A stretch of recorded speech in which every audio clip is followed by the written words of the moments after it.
मेरी बेटी माँ सरस्वती की कृपा रहे। ये यूनिट 10 अर्थात the S block elements, S block के तत्व से संबंधित पहला वीडियो है। इस वीडियो में हम सबसे पहले देखेंगे periodic position and periodic properties, आवर्त सारणी में स्थिति और आवर्ती गुण। आवर्त सारणी में स्थिति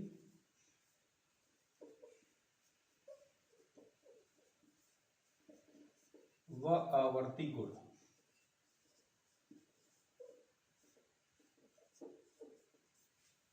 इसके अंतर्गत सबसे पहले देखेंगे पीरियोडिक पोजीशन, आवर्त सारणी में स्थिति, इलेक्ट्रॉनिक कॉन्फ़िगरेशन, इलेक्ट्रॉनिक विन्यास। फिर देखेंगे एटॉमिक एंड आयनिक रेडियाई, परमाणु तथा आयनिक त्रिज्याएं। इसके बाद आयनाइजेशन एंथैल्पी, आयनन एंथैल्पी को देखेंगे। हाइड्रेशन एंथैल्पी, जल योजन एंथैल्पी को देखेंगे। फिर देखेंगे abnormal behaviour of lithium and beryllium. Lithium और बेरिलियम अपने समूह के अन्य तत्वों से भिन्न व्यवहार प्रदर्शित करते हैं, इसे असामान्य व्यवहार कहा जाता है, एबनॉर्मल बिहेवियर।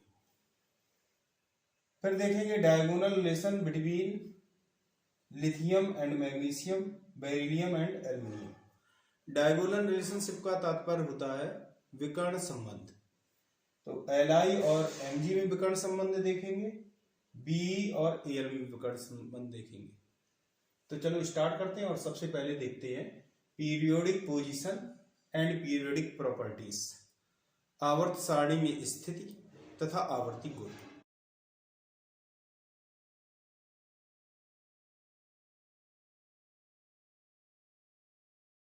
मेरे बेटे सबसे पहले देखते हैं आवर्त सारणी में स्थिति, पीरियोडिक पोजीशन।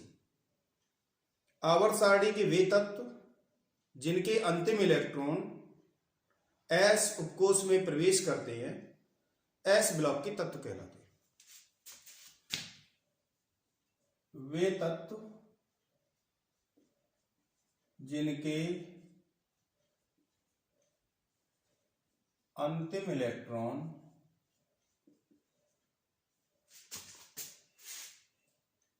एस ऑर्बिटल या एस उपकोष में प्रवेश करते हैं वो कहलाते हैं एस ब्लॉक एलिमेंट्स। इनके अंतिम कोश का इलेक्ट्रॉनिक विन्यास NS1 अथवा NS2 होता है। ग्रुप 1 और ग्रुप 2 के तत्वों के अंतिम कोश का इलेक्ट्रॉनिक विन्यास NS1 और ग्रुप 2 के तत्वों का होता है NS2। तो ग्रुप 1 और ग्रुप 2 के तत्व सम्मिलित रूप से एस ब्लॉक के तत्व कहलाते हैं। अगर हम देखें कि कौन कौन से तत्व आते हैं, तो फर्स्ट पीरियड में दोनों में कोई तत्व नहीं होता।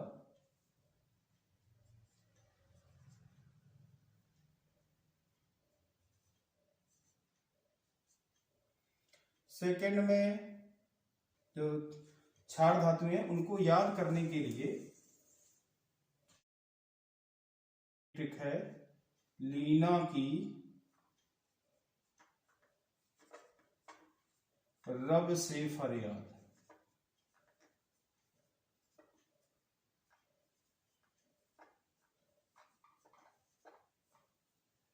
लीना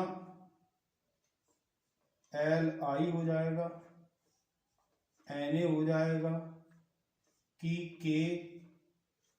Rb CS और Fr। Li Na K Rb CS और Fr। ये तो रहे ग्रुप 1 के तत्व। और ग्रुप 2 के लिए बेरिलियम, मैग्नीशियम, कैल्शियम,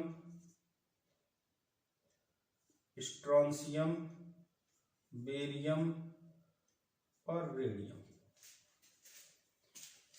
इसको भी याद करने के लिए एक ट्रिक है, बेटा मांगे कार, स्कूटर, बाप राजी।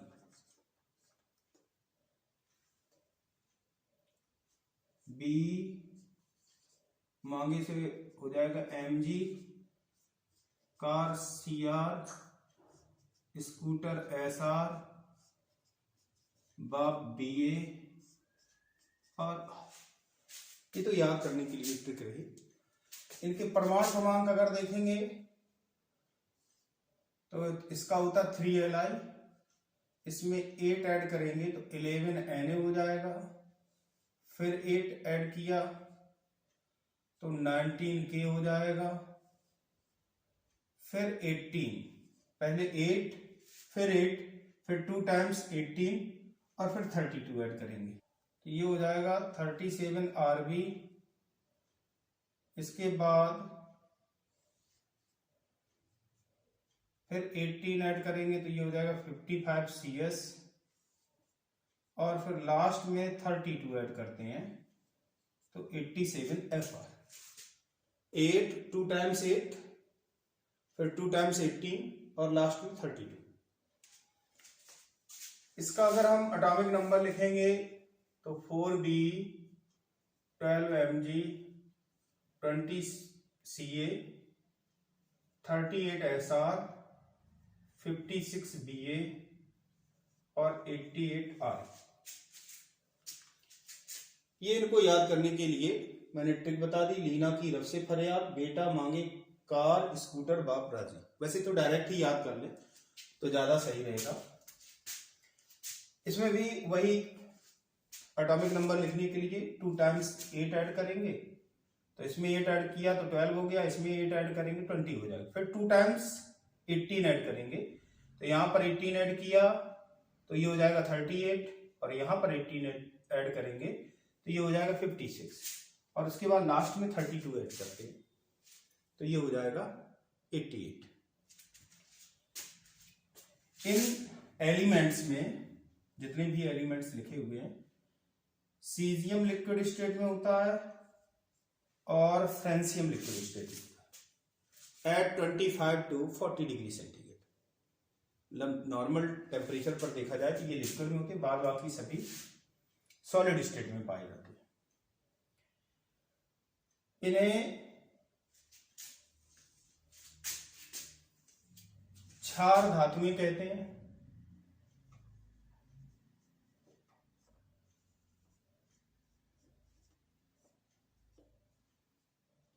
और इन्हें कहा जाता है क्षारीय मृदा धातुएं।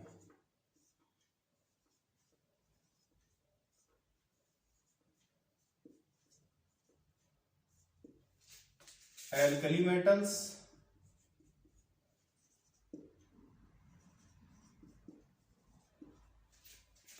और इन्हें कहते हैं एल्केलाइन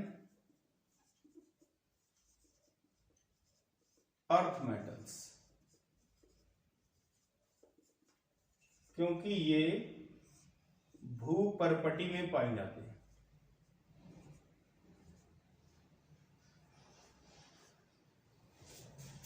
भूमि की जो ऊपरी सतह है उसमें ये धातुएं पाई जाती हैं, इसलिए इन्हें एल्केलाइन अर्थ मेटल्स कहते हैं। और ग्रुप 1 की जो धातुएं होती हैं उन्हें क्षार धातुएं कहा जाता है। एल्कली का मतलब होता है वाटर सॉल्युबल बेस।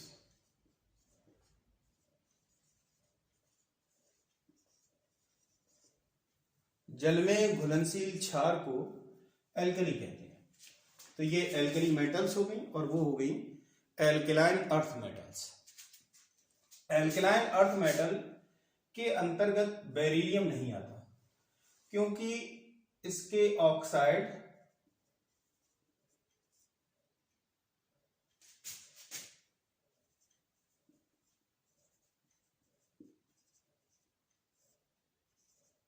व हाइड्रोक्साइड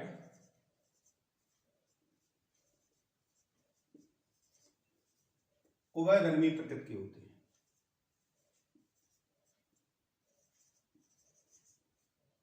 एम्फोटेरिक,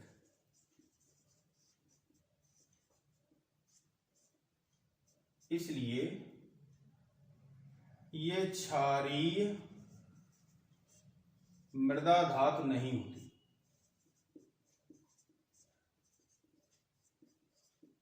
ये ध्यान देने वाली बात है कि बेरिलियम क्षारीय मृदा धातुओं के अंतर्गत नहीं रख आता।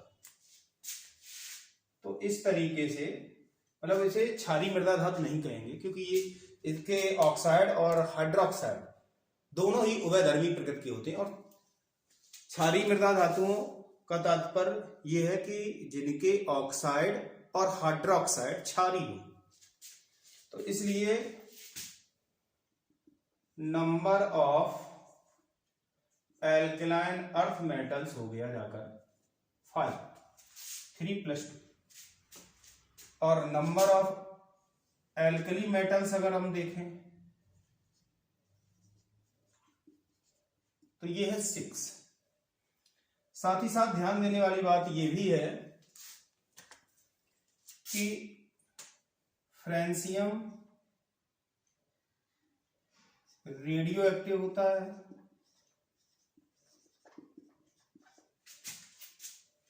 और रेडियम भी रेडियो एक्टिव होता है।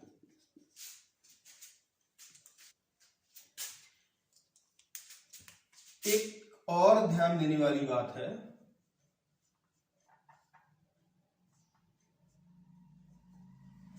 कि अगर हम हाइड्रोजन का इलेक्ट्रॉनिक विन्यास देखें 1H का, तो ये होता है 1s1, और इसका इलेक्ट्रॉनिक विन्यास क्षार धातुओं के समान होता है, इसलिए ये भी s ब्लॉक का तत्व है। क्षार धातु नहीं है, s ब्लॉक का तत्व है। 1H NS1, इसलिए s ब्लॉक एलिमेंट। लेकिन इसे आवर्त सारणी के बीच में रखा गया, किंतु इसे आवर्त सारणी के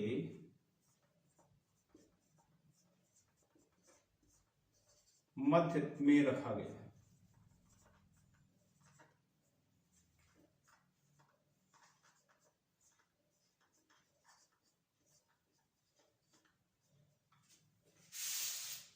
इसी तरह अगर हम हीलियम का इलेक्ट्रॉनिक विन्यास देखें तो 1s2 होता है और ये क्षारीय मृदा धातुओं के समान है NH2, इसलिए ये भी s ब्लॉक का तत्व है।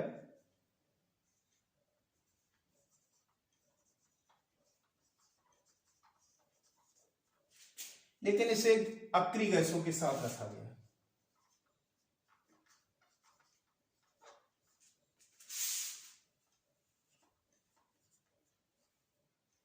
इनर्ट गैसेस कहते हैं अक्रिय गैसों, इनर्ट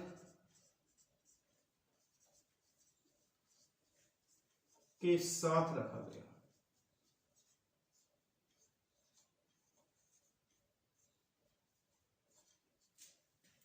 अब अगर हम देखें तो हाइड्रोजन यहां पर होना चाहिए और हीलियम यहां पर होना चाहिए।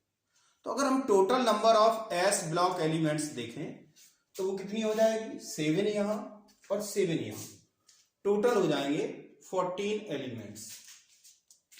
तो ये बात मैं यहां लिख के दे रहा हूं, total number of s block elements is equal to 40। क्योंकि जब हम हीलियम और हाइड्रोजन और हीलियम को ऐड कर लेंगे तो टोटल नंबर हो जाएगी 7 + 7 मीन टू से 14। वो बात एक अलग है कि इसे आवर्त सारणी के बीच में रखा गया है और इसे अक्रिय गैसों के साथ रखा गया। लेकिन अगर हम आवर्त सारणी में s ब्लॉक के तत्वों की कुल संख्या देखेंगे तो ये भी इंक्लूड किए जाएंगे और इस तरह total number of s block elements हो जाएगा 14। ये तो रहा पीरियडिक पोजीशन। अब हम देखेंगे इलेक्ट्रॉनिक कॉन्फ़िगरेशन। मेरे बेटे अब हम देखेंगे s ब्लॉक के तत्वों का इलेक्ट्रॉनिक विन्यास।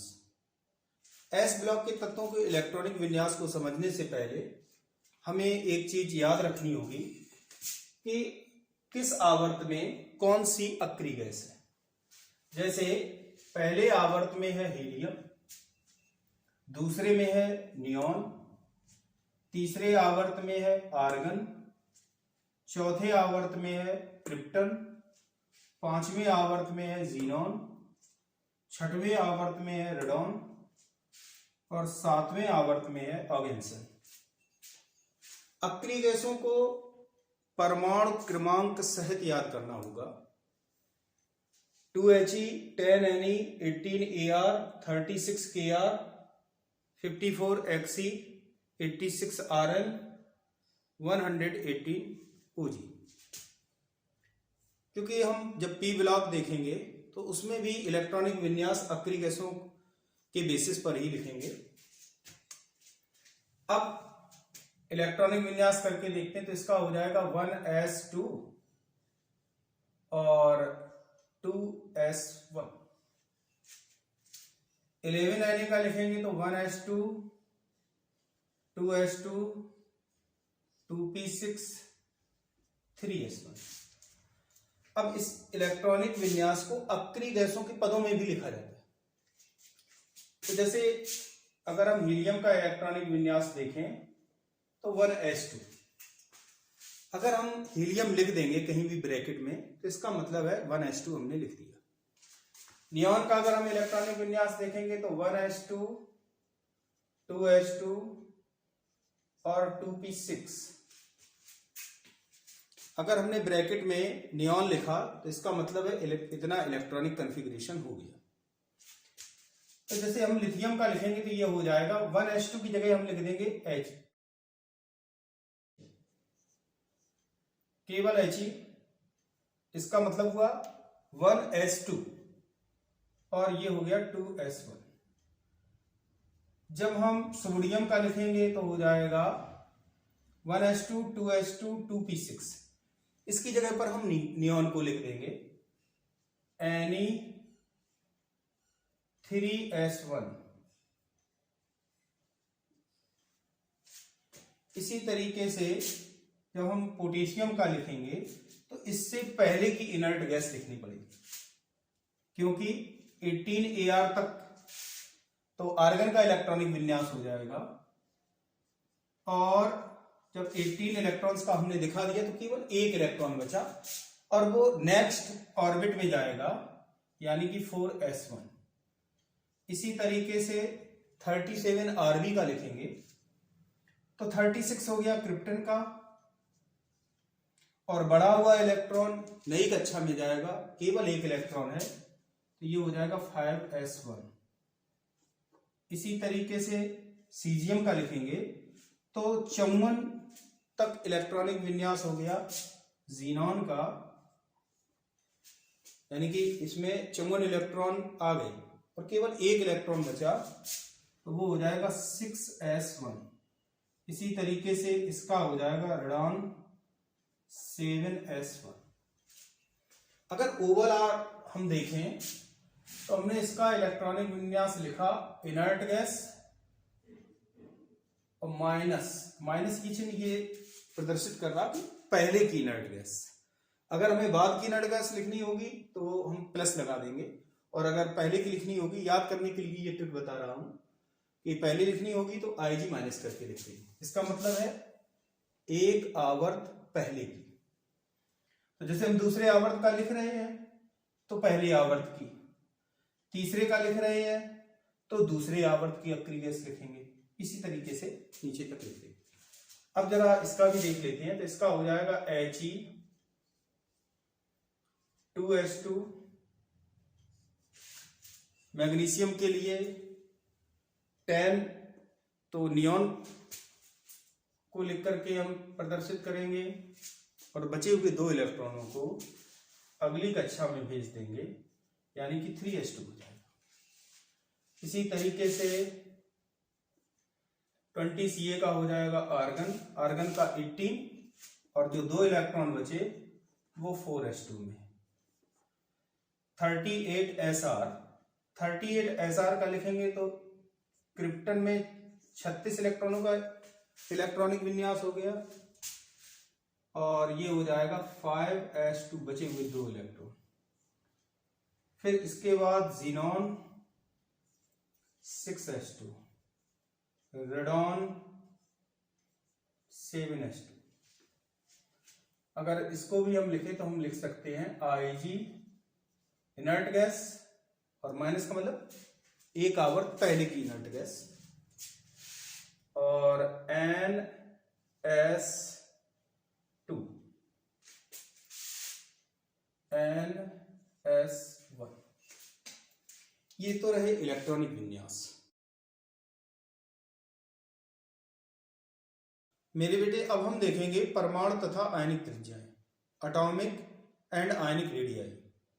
परमाणु त्रिज्या का तात्पर्य होता है परमाणु में नाभिक के केंद्र से बाह्यतम कोश के बीच की दूरी, और आयनिक त्रिज्या का तात्पर्य होता है आयन में नाभिक के केंद्र से बाह्यतम इलेक्ट्रॉन मेघ के बीच की दूरी। आयन में नाभिक के केंद्र से बाह्यतम इलेक्ट्रॉन मेघ यानी कि इलेक्ट्रॉन क्लाउड के बीच की दूरी। तो अगर हम ग्रुप 1 और ग्रुप 2 के लिए परमाणु त्रिज्याएं देखें, तो एक तो ये समझते हैं कि लेफ्ट टू राइट यानी कि आवर्त सारणी में बाएं से दाएं जाने पर प्रभावी नाभिकीय आवेश का मान लगातार बढ़ता है, इसलिए परमाणु त्रिज्याएं लगातार कम होती। बाएं से दाएं जाएंगे तो परमाणु त्रिज्याएं लगातार कम होंगी, क्योंकि प्रभावी नाभिकीय आवेश का मान बढ़ता है।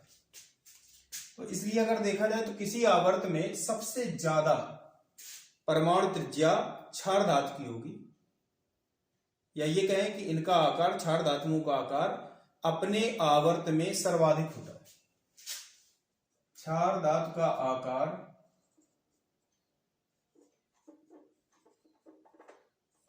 अपने आवर्त में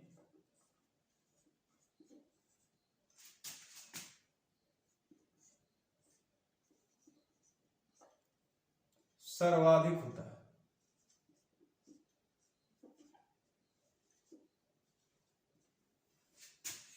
और क्षारीय मृदा धातु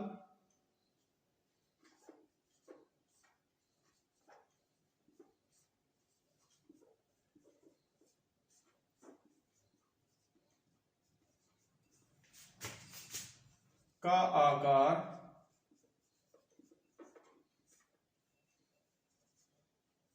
अन्य तत्वों से अधिक, किंतु क्षार धातुओं से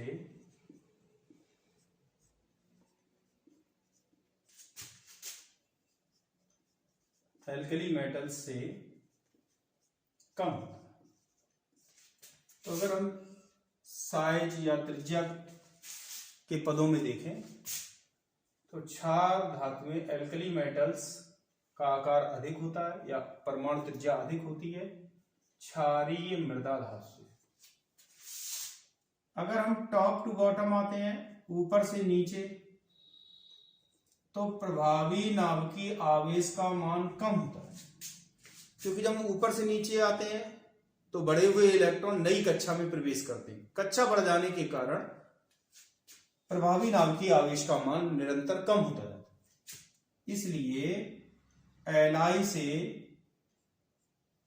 परमाणु त्रिज्या ज्यादा होगी सोडियम की, लिथियम से ज्यादा होगी सोडियम की, इससे ज्यादा पोटेशियम की, इससे ज्यादा रुबिडियम की और उससे ज्यादा सीजियम की। और जो रेडियो एक्टिव तत्व हैं उनको ज्यादा उनका अध्ययन नहीं किया गया, तो इसलिए उन्हें इग्नोर कर रहा हूं मैं। इसी तरीके से अगर हम क्षारीय मृदा धातु में देखेंगे तो बेरिलियम से ज्यादा हो जाएगी मैग्नीशियम की, उससे ज्यादा कैल्शियम की, उससे ज्यादा स्ट्रोंशियम की, उससे ज्यादा हो जाएगी बेरियम। तो ये तो रहा परमाणु त्रिज्या का क्रम। आयनिक त्रिज्या, अगर धनावेशित आयन होता है कोई भी परमाणु हो, तो मैं यहां लिख रहा हूं कि अगर धनावेशित आयन है उसकी त्रिज्या उदासीन परमाणु से कम होती है और उदासीन परमाणु की त्रिज्या ऋणावेशित आयन से कम होती है। तो जब क्षार धातुओं का इलेक्ट्रॉनिक विन्यास देखते हैं तो इनका इलेक्ट्रॉनिक विन्यास होता है NS1। ये आसानी से इलेक्ट्रॉन त्याग देंगे और M+ आयन बनाएंगे। क्षारीय मृदा धातुओं का इलेक्ट्रॉनिक विन्यास होता है NH2। ये आसानी से 2 इलेक्ट्रॉन त्याग कर M2+ आयन बनाएंगे। और चूंकि ऊपर से नीचे जाने पर परमाणु त्रिज्याएं निरंतर बढ़ रही हैं, इसलिए मोनोवैलेंट कैटायंस की त्रिज्याएं भी ऊपर से नीचे जाने पर क्रमशः बढ़ेंगी। Li+ से ज्यादा होगी Na+ की, उससे ज्यादा होगी K+ की, उससे ज्यादा होगी Rb+ और सर्वाधिक होगी CS+। अगर हम आयनिक त्रिज्या का क्रम देखेंगे तो Be2+ से ज्यादा होगी Mg2+ की, उससे ज्यादा होगी Ca2+ की, उससे ज्यादा होगी Sr2+ की और सर्वाधिक होगी Ba2+ की। अब अगर हम क्षार धातुओं और क्षारीय मृदा धातुओं दोनों के आकारों की तुलना करें तो Li, Na, K, Rb, Cs और क्षारीय मृदा धातुओं में बेरिलियम, मैग्नीशियम, कैल्शियम, स्ट्रोंशियम और बेरियम आते हैं। इन दोनों के पारस्परिक तुलना करें परमाणु त्रिज्याओं की, तो उसके लिए इस तरीके से एक W बना लेंगे, फिर एक N बनाएंगे। बेरिलियम से ज्यादा होती लिथियम की, लिथियम से ज्यादा होती मैग्नीशियम की, मैग्नीशियम से ज्यादा होती सोडियम की, सोडियम से ज्यादा होती कैल्शियम, कैल्शियम से ज्यादा होती स्ट्रोंशियम की, फिर बेरियम की, फिर बेरियम से भी ज्यादा होती पोटेशियम की, उसके बाद रुबिडियम और सीजियम। एक W बनाएंगे और फिर नीचे एक N बनाएंगे। अगर हम आयंस की देखें, आयंस की अगर हम आयनिक त्रिज्याएं देखें तो Li+, Na+, K+, Rb+, CS+, B2+, Mg2+, Ca2+, Sr2+ और Ba2+। इसको याद रखने के लिए एक N ऊपर बनाएंगे,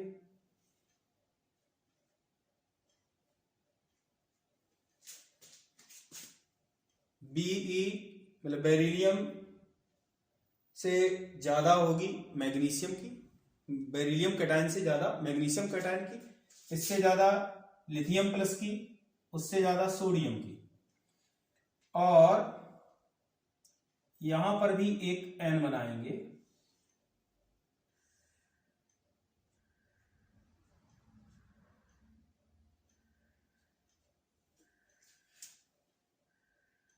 कैल्शियम आयन से ज्यादा होगी स्ट्रोंशियम आयन की, स्ट्रोंशियम आयन से ज्यादा होगी बेरियम आयन की, उससे ज्यादा होती है पोटेशियम आयन की, उससे ज्यादा रुबिडियम की, उससे ज्यादा सीजियम की। अब अगर हम इन दोनों में देखें कि कैल्शियम और सोडियम में, तो यहां पर भी इसी तरीके से ये तीनों एरो एक ही डायरेक्शन में है। कैल्शियम आयन की कम होगी और सोडियम आयन की ज्यादा होगी।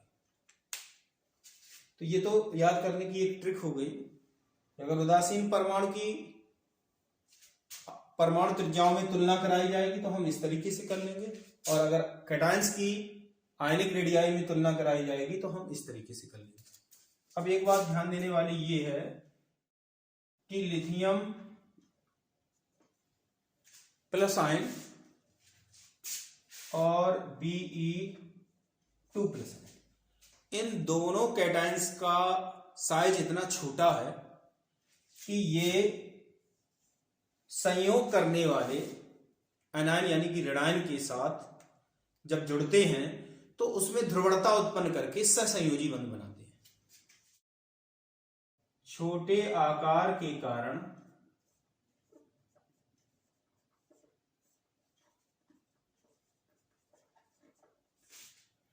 सहसंयोजी बंध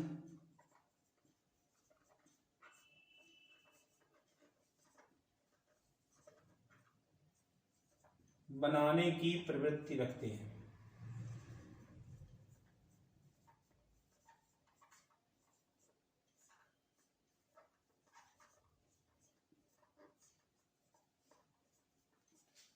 ये तो रहा परमाणु तथा आयनिक त्रिज्याओं के बारे में।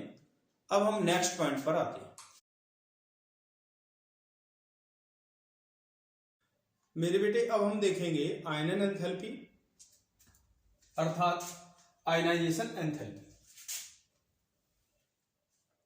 आयनन एंथैल्पी का तात्पर्य होता है विलग गैसीय परमाणु से एक इलेक्ट्रॉन को निकालने के लिए आवश्यक ऊर्जा की मात्रा। विलग गैसीय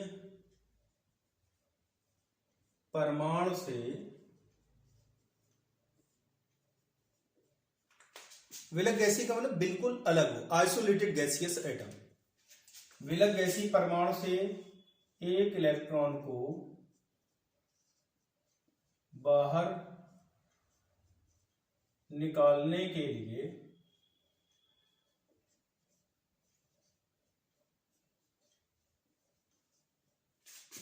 आवश्यक ऊर्जा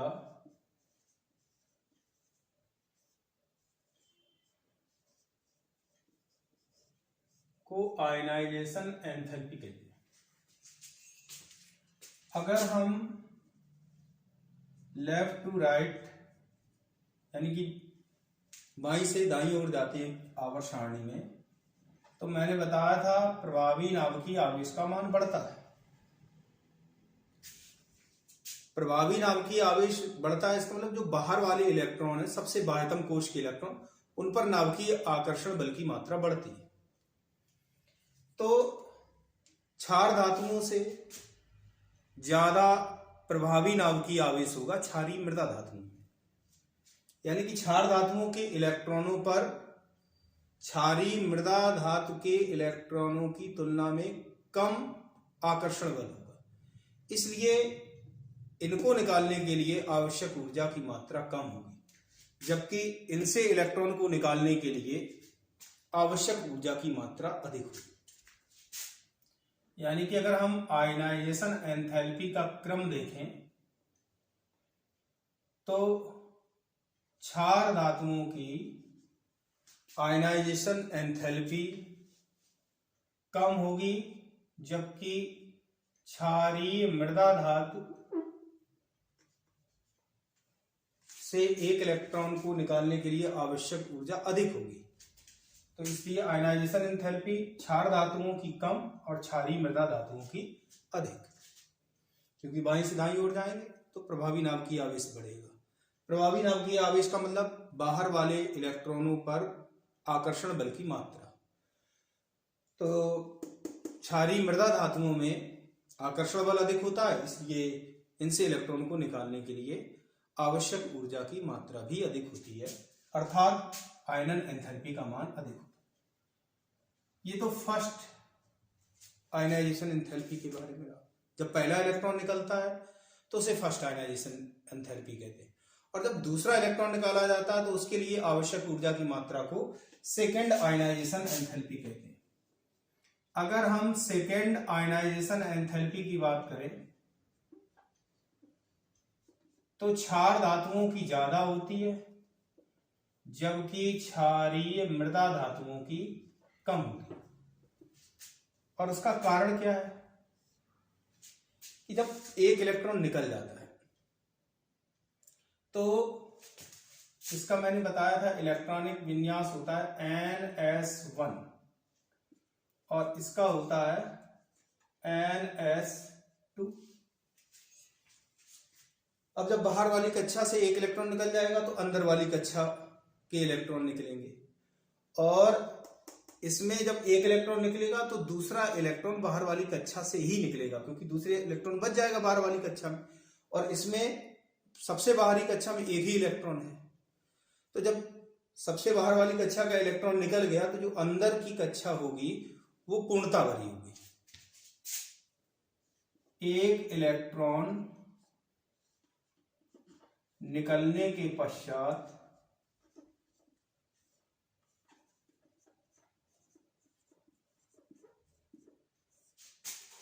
पूर्णतः भरी ऑर्बिट या कक्षा का स्थायित्व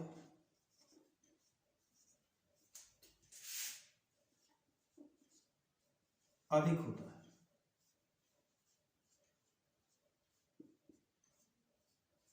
अतः क्षार धातुओं से दूसरा इलेक्ट्रॉन निकालने के लिए आवश्यक ऊर्जा यानी कि सेकेंड आयनाइजेशन एंथैल्पी क्षारीय मृदा धातुओं से अधिक हो जाती है।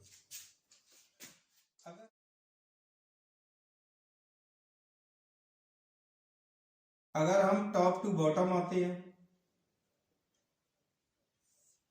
तो मैंने बताया था कि प्रभावी नाभ की आवेश का मान लगातार कम होता है, अर्थात सबसे ज्यादा प्रभावी नाभ की आवेश लिथियम में होगा, तो उससे इलेक्ट्रॉन को निकालने के लिए आवश्यक ऊर्जा की मात्रा भी सर्वाधिक होगी। तो इसलिए आयनाइजेशन एंथैल्पी का जो क्रम होगा सबसे ज्यादा होगी लिथियम की, उससे कम सोडियम की, उससे कम पोटेशियम की, रुबिडियम की, और सबसे कम होगी सीजियम की। और इससे भी कम अगर फ्रेंसियम को देखें तो एनसीईआरटी में फ्रेंसियम और सीजियम के बीच केवल 1 यूनिट का डिफरेंस दिया। अगर हम ionization enthalpy of alkaline earth metal क्षारीय मृदा धातुओं की आयनाइजेशन एंथैल्पी देखें तो उसका भी क्रम क्या होगा, सबसे ज्यादा होगी बेरिलियम की, उससे कम होगी मैग्नीशियम की, उससे कम होगी कैल्शियम की, उससे कम होगी स्ट्रोंशियम की। और यहां पर ध्यान देने वाली बात यह है कि रेडियम की ज्यादा होती है और बेरियम की कम होती है। रेडियम की ज्यादा क्यों होती है, तो उसका कारण यह है कि रेडियम में एक साथ 32 इलेक्ट्रॉनों की वृद्धि होती है, और 32 इलेक्ट्रॉनों की वृद्धि होगी तो 32 प्रोटॉन भी बढ़ेंगे। 32 प्रोटॉन बढ़ने से प्रभावी नाभ की आवेश की मात्रा एक साथ बढ़ जाती है, या ये कहें अचानक से बढ़ जाती है, जिससे इसके किसी भी इलेक्ट्रॉन पर प्रभावी नाभ की आवेश का मान बहुत अधिक हो जाता है। और इसलिए इससे इलेक्ट्रॉन को निकालने के लिए बेरियम से भी अधिक ऊर्जा की आवश्यकता होती है। तो 32 प्रोटॉन बढ़ने के कारण जेड इफेक्टिव का मान किसी भी इलेक्ट्रॉन के लिए अत्यधिक होता है या बढ़ जाता है।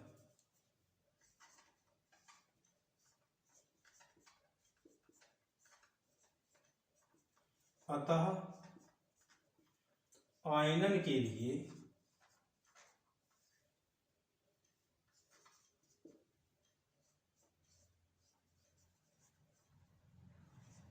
आवश्यक ऊर्जा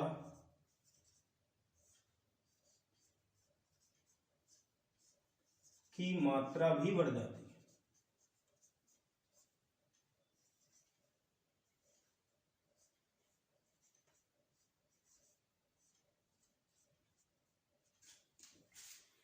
अब हम नेक्स्ट टॉपिक पर आते हैं और वो है हाइड्रेशन एंथैल्पी, जल योजन ऊर्जा।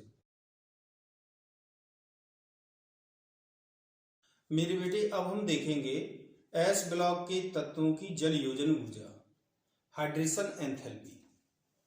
हाइड्रेशन एंथैल्पी को हम He से लिखेंगे। एक मोल आयनों के जल योजन के दौरान निकलने वाली ऊर्जा को हाइड्रेशन एंथैल्पी या जल योजन ऊर्जा कहते हैं। एक मोल आयनों के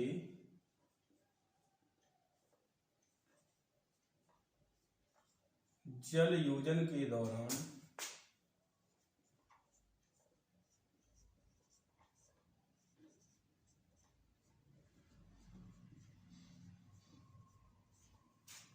निर्मुक्त ऊर्जा को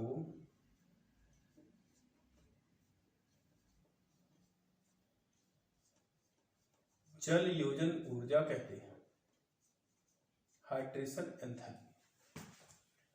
चाहे धनावेशित आयन हो चाहे ऋणावेशित आयन हो, एक मूल आयनों के जल योजन के दौरान निकलने वाली ऊर्जा को हाइड्रेशन एंथैल्पी या जल योजन ऊर्जा कहते हैं।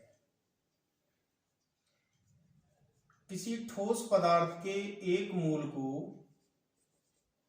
गैसीय अवस्था में बदलने के लिए जितनी ऊर्जा दी जाती है उसे सब्लिमेशन एनर्जी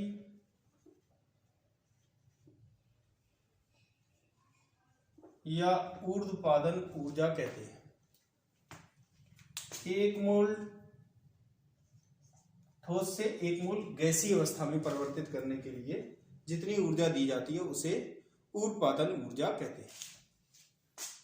एक मोल गैस से इलेक्ट्रॉन को निकालने के लिए जितनी ऊर्जा दी जाती है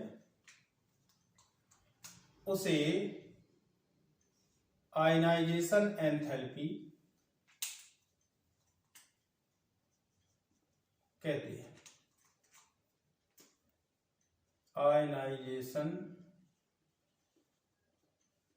एंथैल्पी, आयनन एंथैल्पी कहते हैं। और जब आयनन एंथैल्पी के बराबर ऊर्जा दी जाएगी तो ये आयनों में परिवर्तित हो जाएगा। क्योंकि एक मोल है तो ये भी एक मोल बनेगा और जो इलेक्ट्रॉन निकलेंगे वो भी एक मोल होंगे।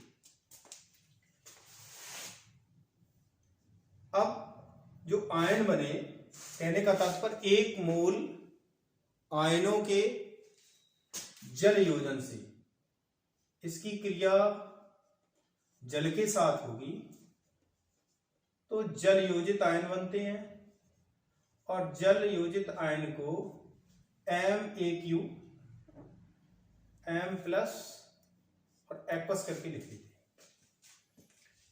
इस दौरान जितनी ऊर्जा निकलती है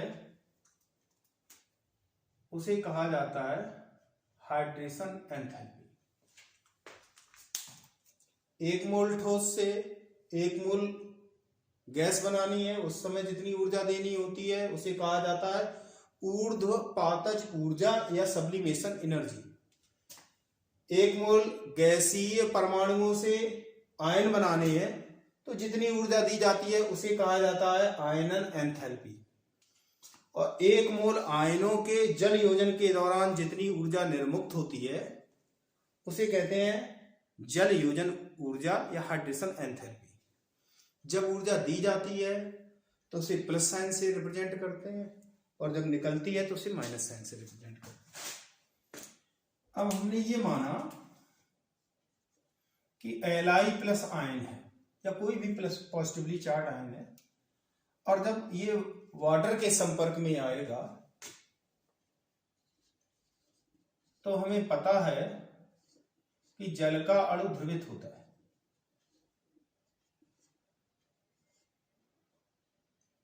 इस ध्रुवित अणु के ऋणावेशित भाग को धनावेशित पायन अपनी ओर आकर्षित करता है और धनावेशित हाइड्रोजन परमाणुओं को प्रतिकर्षित करता है, जिससे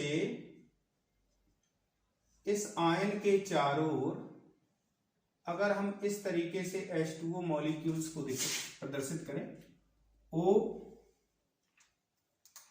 ये है,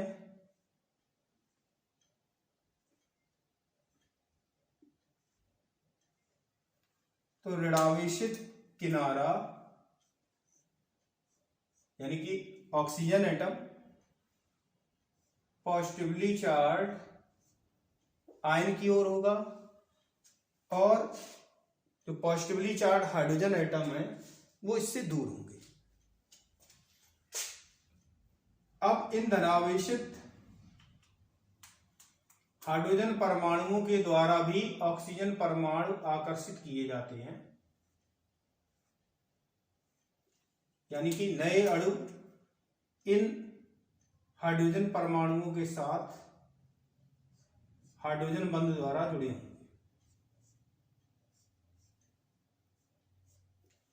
इस तरीके से अगर हम देखें तो कई रिंग्स वाटर मॉलिक्यूल्स की बनी हुई दिखाई देंगी। इन्हें हाइड्रेशन रिंग्स कहते हैं, हाइड्रेशन रिंग्स। और इनके मध्य जो आकर्षण बल होता है या ये कहें अस्थायी बंधता होती है, टेम्पोरेरी बॉन्डिंग, इसके कारण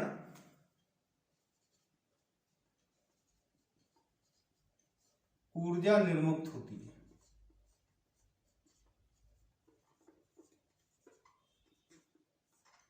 और उसी को कहा जाता है जल योजन ऊर्जा। जहां कहीं भी बंधता होगी, बॉन्डिंग होगी, वहां पर ऊर्जा निकलती है, या ये कहें कि मॉलिक्यूल लोअर एनर्जी स्टेट में आ जाता है और लोअर एनर्जी स्टेट में आने के लिए ऊर्जा निकलती है। यहां पर जो ऊर्जा निकलेगी उसे कहेंगे हाइड्रेशन एंथैल्पी या जल योजन ऊर्जा। जो लिथियम एटम है या कोई भी कैटायन है उससे जितने वाटर मॉलिक्यूल्स जुड़े होंगे, ये तो हमने बताया कि हाइड्रेशन रिंग्स होती हैं, और यहां तक की जो त्रिज्या होती है उसे हाइड्रेशन रेडियस कहते हैं।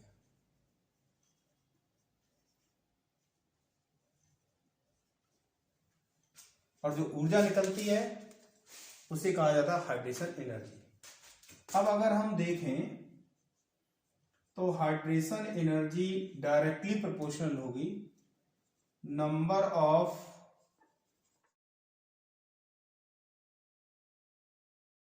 Hydrated H2O molecules. ये डायरेक्टली प्रोपोर्शनल होगी चार्ज डेंसिटी के, और चार्ज डेंसिटी को हम फाई से रिप्रेजेंट करते हैं। फाई इज इक्वल टू होता है चार्ज अपॉन रेडियस।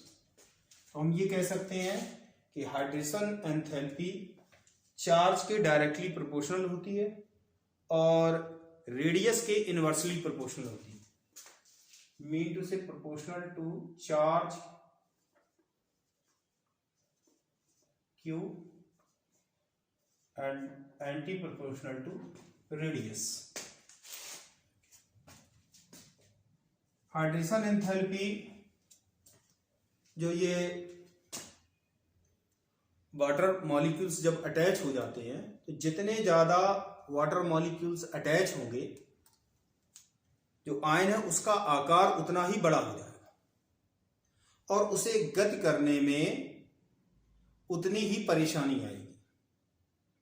यानी कि जितने ज्यादा number of water molecules attach होंगे आयनिक मोबिलिटी उतनी ही कम हो जाएगी।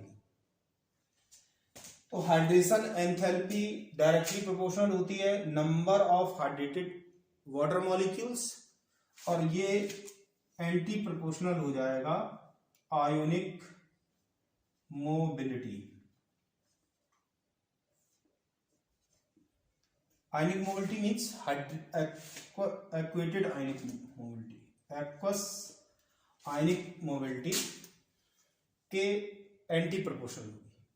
भाई जितना बड़ा साइज हो जाएगा वो उतनी ही धीमी गति करेगा और जितना छोटा साइज रहेगा वो उतनी तेजी के साथ गति करेगा। तो आयनिक मोबिलिटी जब नंबर ऑफ वाटर मॉलिक्यूल्स कम होंगे तो ज्यादा होगी और जब नंबर ऑफ वाटर मॉलिक्यूल्स ज्यादा होंगे तो आयनिक मोबिलिटी कम होगी। आयनिक मोबिलिटी हम ये कह सकते हैं कि हाइड्रेशन एंथैल्पी के एंटी प्रोपोर्शनल होती है क्योंकि hydration enthalpy is directly proportional to the number of water molecules और जितने ज्यादा वाटर मॉलिक्यूल्स होंगे आयनिक मोबिलिटी उतनी ही कम होती है। तो इसका मतलब ये एंटी प्रोपोर्शनल हो गया। अब जरा देखते हैं Li प्लस के प्लस Na प्लस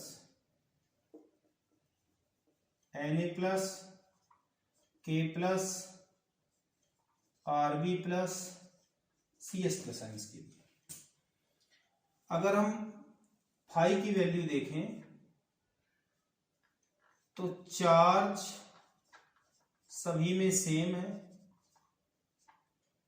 और R की वैल्यू लगातार बढ़ेगी जिससे फाई की वैल्यू आगे जाने पर लगातार कम होगी, डिक्रीज करेगा।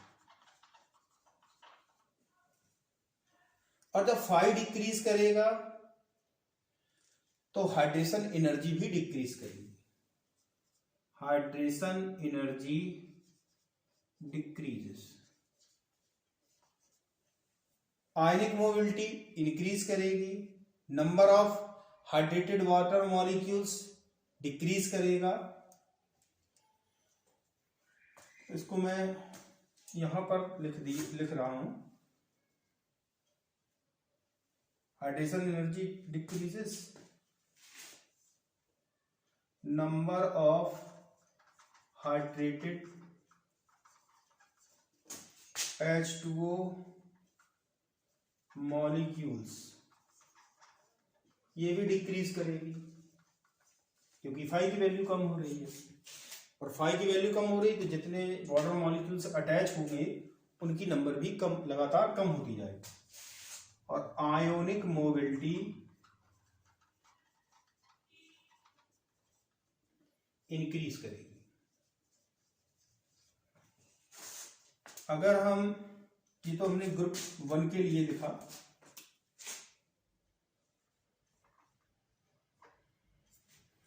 अगर हम ग्रुप 2 के कैटायंस के लिए देखें तो बिल्कुल यही पैटर्न होगा। ग्रुप 2 की हाइड्रेशन एंथैल्पी देखें तो Be2+ की सबसे ज्यादा होगी, उससे कम होगी Mg2+ की, उससे कम होगी Ca2+ की, उससे कम होगी Sr2+ की और उससे भी कम होगी Ba2+T। ये हमने हाइड्रेशन एंथैल्पी को लिखा, ये ध्यान देखिए कि ये जो हमने लिखा है ये हाइड्रेशन एंथैल्पी के लिए लिखा है। यहां पर अगर पैटर्न देखेंगे तो इसकी ज्यादा होगी, इससे कम इसकी, इससे कम इसकी, इससे कम इसकी, और जो अदर फैक्टर्स होंगे वो हमने नीचे मेंशन कर दिए हैं। ये सभी के लिए, दोनों के लिए सेम रहेंगे। कहने का मतलब है दोनों में जो पैटर्न होगा वो सेम रहेगा। अगर हम ग्रुप में ऊपर से नीचे आते हैं तो हाइड्रेशन एंथैल्पी लगातार कम होगी, क्योंकि साइज लगातार बढ़ता है और उससे चार्ज डेंसिटी कम होगी। जितनी कम चार्ज डेंसिटी होगी उतने ही कम वाटर मॉलिक्यूल्स ऐड होंगे, उतनी ही कम हाइड्रेशन एनर्जी रहेगी। ये तो रहा हाइड्रेशन एंथैल्पी के बारे में। अब हम नेक्स्ट टॉपिक पर आते हैं। मेरे बेटे अब हम देखेंगे एबनॉर्मल बिहेवियर, असामान्य व्यवहार। प्रत्येक समूह का पहला तत्व छोटे आकार, उच्च ध्रुवण क्षमता, उच्च विद्युत ऋणात्मकता और डी ऑर्बिटलों के अभाव के कारण अपने समूह के अन्य तत्वों से भिन्न व्यवहार प्रदर्शित करता है। इसे असामान्य व्यवहार कहा जाता है। ग्रुप 1 में लिथियम असामान्य व्यवहार प्रदर्शित करता है, जबकि ग्रुप 2 में बेरिलियम असामान्य व्यवहार प्रदर्शित करता है। लिथियम का जो भिन्न व्यवहार है उसमें अगर देखें तो पहला तो ये है कि ये अत्यधिक कठोर होता है और इसके गलनांक व क्वथनांक उच्च होते हैं। लिथियम सहसंयोजी यौगिक बनाता है, जबकि अन्य तत्व आयनिक यौगिक बनाते हैं। लिथियम वायु द्वारा प्रभावित नहीं होता, जबकि अन्य तत्व वायु के संपर्क में आने पर उनकी चमक कम हो जाती है। लिथियम नाइट्राइड बनाता है, जबकि अन्य तत्व नाइट्राइड नहीं बनाते। और लिथियम के नाइट्राइड बनाने का कारण है हाई लैटिस एनर्जी, उच्च जालक ऊर्जा। लिथियम का आकार इतना छोटा होता है कि वो उसको अच्छी तरीके से होल्ड रख लेता है, नाइट्राइड आयन को अच्छी तरीके से पकड़ कर रखता है। लिथियम एथाइन के साथ एथेनाइड नहीं बनाता, जबकि अन्य तत्व एथाइन के साथ क्रिया करके एथेनाइड बनाते हैं। लिथियम हाइड्रोक्साइड दुर्बल क्षार होता है, जबकि अन्य तत्वों के हाइड्रोक्साइड जैसे सोडियम हाइड्रोक्साइड, पोटेशियम हाइड्रोक्साइड प्रबल क्षार होते हैं। लिथियम क्लोराइड प्रच्छेद है और यह LiCl.2H2O के रूप में पाया जाता है, जबकि अन्य तत्वों की क्लोराइड निर्जल होते हैं, अर्थात उनमें जलकाणु नहीं होता। लिथियम नाइट्रेट को गर्म करने पर लिथियम ऑक्साइड बनता है, जबकि अन्य तत्वों के नाइट्रेट गर्म करने पर नाइट्राइट बनाते हैं, नाइट्राइट बनाते हैं। जैसे सोडियम नाइट्रेट है तो वो सोडियम नाइट्राइट बनाता है। अब हम देखेंगे abnormal behaviour of beryllium. Beryllium भी कठोर और उच्च गलनांक व क्वथनांक रखता है। बेरिलियम सहसंयोजी यौगिक बनाता है, जबकि अन्य तत्व आयनिक यौगिक बनाते हैं। बेरिलियम के ऑक्साइड और हाइड्रोक्साइड उभयधर्मी प्रकृति के होते हैं, जबकि अन्य सभी तत्वों के क्षारीय होते हैं। बेरिलियम की अधिकतम उपसंयोजन क्षमता 4 होती है, जबकि अन्य तत्वों की 6 है। और इसका कारण ये है कि बेरिलियम में डी ऑर्बिटलों का अभाव होता है। डी ऑर्बिटल्स के अभाव के कारण, जबकि अन्य तत्वों में डी ऑर्बिटल पाए जाते हैं, इसलिए उपसंयोजन क्षमता 6 तक होती है। ये तो रहा abnormal behaviour of lithium and beryllium. अब हम देखेंगे डायगोनल रिलेशनशिप, विकर्ण संबंध।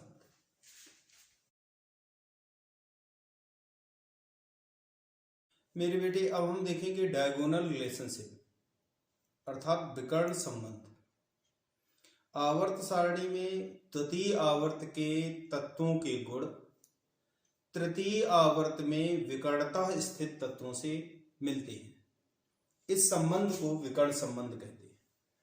जैसे द्वितीय आवर्त के तत्व हैं लिथियम, बेरिलियम, बोरॉन, और तृतीय आवर्त के तत्व हैं सोडियम, मैग्नीशियम, एल्युमिनियम। तो द्वितीय आवर्त के तत्वों के गुण तृतीय आवर्त में विकर्णता स्थित तत्वों से मिलते हैं और इस संबंध को कहते हैं विकर्ण संबंध। तो ग्रुप 1 में लिथियम मैग्नीशियम के साथ विकर्ण संबंध प्रदर्शित करता है और ग्रुप 2 का तत्व बेरिलियम एल्युमिनियम के साथ विकर्ण संबंध प्रदर्शित करता है। तो सबसे पहले देखते हैं diagonal relation between lithium and magnesium. Lithium और मैग्नीशियम का विकर्ण संबंध। तो लिथियम और मैग्नीशियम में कई गुणों में समानताएं होती हैं, जैसे दोनों कठोर तथा हल्के होते हैं, दोनों समान धन विद्युतीय लक्षण प्रदर्शित करते हैं, लगभग समान धन विद्युतीय लक्षण होता है, दोनों ही प्रश्वेत तथा क्रिस्टलीय क्लोराइड बनाते हैं, जैसे लिथियम बनाता है LiCl.2H2O और मैग्नीशियम बनाता है MgCl2.6H2O। दोनों के हाइड्रोक्साइड दुर्बल होते हैं, दोनों के फॉस्फेट तथा ऑक्सलेट जल में अवलेय होते हैं अर्थात घुलते नहीं। अब हम देखेंगे diagonal relation between beryllium and aluminium. Beryllium और एल्युमिनियम के बीच जो समानताएं हैं वो पहली तो ये है कि दोनों सहसंयोजी यौगिक बनाते हैं। BeCl2 तथा AlCl3 दोनों ही लुईस अम्ल है और इनका उपयोग फ्रीडल क्राफ्ट अभिक्रियाओं में मतलब फ्रीडल क्राफ्ट उत्प्रेरक की तरह किया जाता है। दोनों के ऑक्साइड तथा हाइड्रोक्साइड उभयधर्मी प्रकृति के होते हैं अर्थात एम्फोटेरिक नेचर प्रदर्शित करते हैं। बेरिलियम क्लोराइड और एल्युमिनियम क्लोराइड ब्रिज स्ट्रक्चर रखते हैं, दोनों के बीच में ब्रिज होता है। जैसे Cl अपना इलेक्ट्रॉन युग्म दे देता Be को, Al ये वाला Cl भी दे देगा और AlCl3 डायमर के फॉर्म में होता है। तो ये 3 Cl सहसंयोजी बंध द्वारा जुड़े और जो दूसरा ये वाला इसको उपसहसंयोजी बंध से जोड़ता है और ये वाला इसको उपसहसंयोजी बंध से जोड़ता है, अर्थात BeCl2 और AlCl3 में ब्रिज स्ट्रक्चर पाई जाती है। दोनों ही कॉम्प्लेक्स फॉर्मेशन संकर यौगिक बनाते हैं, दोनों के कार्बाइड जल के साथ क्रिया करके हाइड्रोजन निर्मुक्त करते हैं। ये तो रहा diagonal relation between lithium and magnesium and beryllium and aluminium. ये वीडियो यहीं फिनिश होता है। हम नेक्स्ट वीडियो में rest part of this chapter देखेंगे। Till then work hard.